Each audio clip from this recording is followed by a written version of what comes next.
Halo Sobat Genvest semuanya, kita bertemu lagi dalam podcast Berani Berinvestasi bersama CGS International Sekuritas Indonesia. Hari ini bakal seru banget, kita akan ngebahas satu sektor yang memang ini mungkin banyak juga di port teman-teman ya, yaitu adalah sektor perbankan, khususnya untuk saham-saham big banks ya. Hari ini bersama saya Andrian, dan saya nggak sendirian, ditemani oleh partner saya dari tim riset CGS. Di sini ada Novi. Halo Novi. Halo Kak Andri. Apa kabar Novi? Baik. Baik ya. Oke, alhamdulillah. Nah, teman-teman bisa disimak sampai akhir karena pembahasannya pasti daging banget ya. Nah, ngomongin soal big banks nih, Novi, so far gimana sih kinerjanya? Karena kita udah masuk di semester 2 nih ya. Kemarin gimana semester 1 terakhir? Cenderung above expectation, atau malah cenderung drop kinerjanya? Oke, ya. Jadi kalau misalnya kita recap, performa banks di first half 2025 ini cenderung below ya Kak Andri. Oke. Karena kalau misalnya kita lihat di net interest margin-nya itu masih remain under pressure. Hal ini bisa kita lihat dari cost of fund-nya yang masih lumayan tinggi. Dan gak hanya itu, LDR juga masih ketat karena selama di first half 2025, government bonds itu masih dirilis. On top of that, kita juga ngelihat bahwa government spending di first half 2025 juga belum signifikan. Jadi mungkin faktor-faktor itu yang ngedrive banks di performance first half itu masih lumayan below. Oke, jadi overall cenderung masih below ya.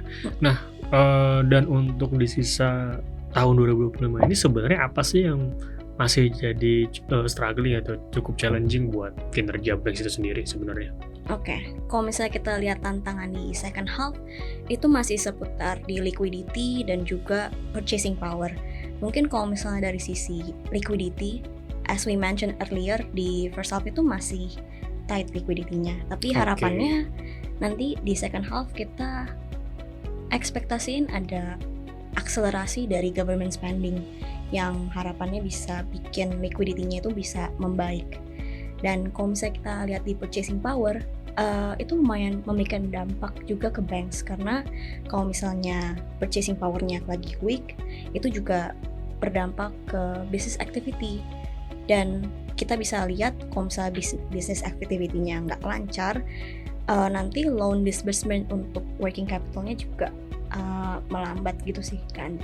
Oke, jadi dua faktor ya, liquidity dan juga purchasing power ya yang menjadi concern di sisa tahun 2020. Ya kita berharap itu bisa get better lah ya, tentunya ya.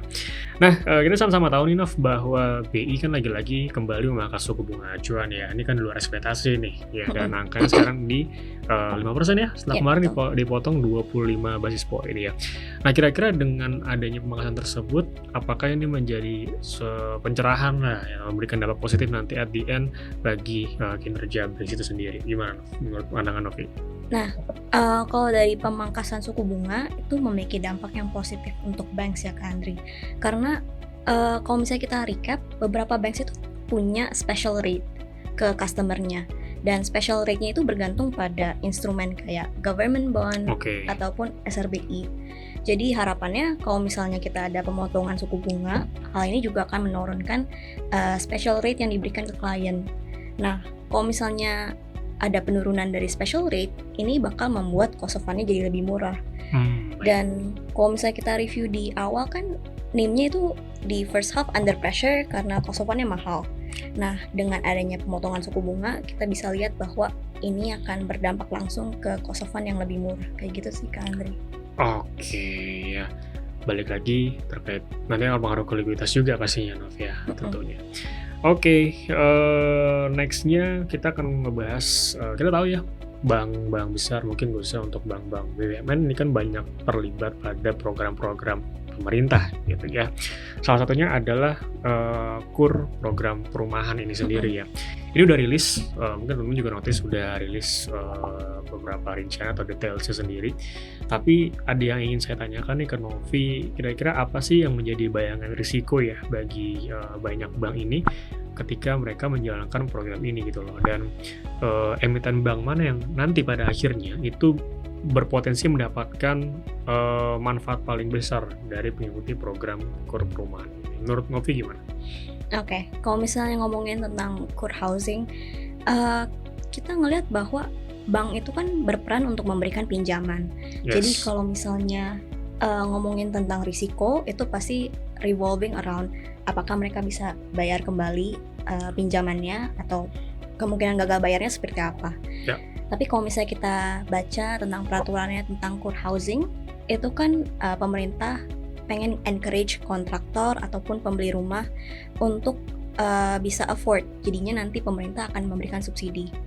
Jadinya kalau misalnya ada program ini, hal ini bisa membantu perbankan karena dengan adanya subsidi dari pemerintah, nanti kontraktor dan juga pembeli rumah itu akan diberikan kemudahan untuk menyicil harapannya.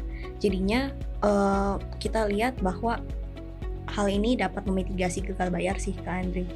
Dan untuk dari perbankan sendiri yang paling banyak terexposure ke perumahan itu adalah BPTN dari semua emitennya. Oke, mungkin BPTN menjadi cermati. Emang BPTN ini udah cukup familiar ya kalau urusan dengan kredit perumahan ya. Oke, nah dari keseluruhan sentimen yang ada saat ini, kira-kira bagaimana rekomendasi tim research untuk sektor banking ini? Dan untuk masing-masing emitennya itu seperti apa? Rekomendasi juga target pada Zenov. Mungkin boleh di-spill nih ke teman-teman. Kalau misalnya dari tim research sendiri, kita remain overweight untuk banks karena kita berharap bahwa nanti di second half akan ada liquidity improvement coming from government spending, dan kita juga lihat di bulan Agustus ada pemotongan suku bunga yang harapannya encourage business owner untuk ngambil lending, ambil loan, dan all in all itu akan memberikan dampak yang baik untuk banks. Dan untuk topik yang kita suka itu ada BTPS dan juga BBCA. Kita ngelihat kalau BTPS itu ada asset quality turnaround, dan dari target price-nya kita ada di 1.850. Sementara yang kedua stock pick kita ada BBCA. Kita lumayan suka BBCA karena performance-nya masih remain resilience dan target price kita ada di 11.100. Oke, jadi masih overweight ya untuk sektor banks, dan ada dua emiten banks yang menjadi topik kita. Ada BTPS dan juga ada BBCA ya, bisa teman-teman cermati. Oke, thank you banget Novi atas waktunya dan juga insight-nya. Ini daging banget ya, kita dari spill proyeksi juga dari beberapa tantangan yang akan dihadapi oleh big banks di sisa tahun ini. Sekali lagi terima kasih banyak, dan teman-teman thank you so much yang udah nonton. Bisa ikuti terus juga ya berbagai episode podcast dari kita yang pasti akan pembahasannya seru banget nantinya. Thank you sekali lagi, sampai jumpa semuanya, sehat-sehat selalu. Kalau nggak dari sekarang, ya kapan lagi? Terima kasih.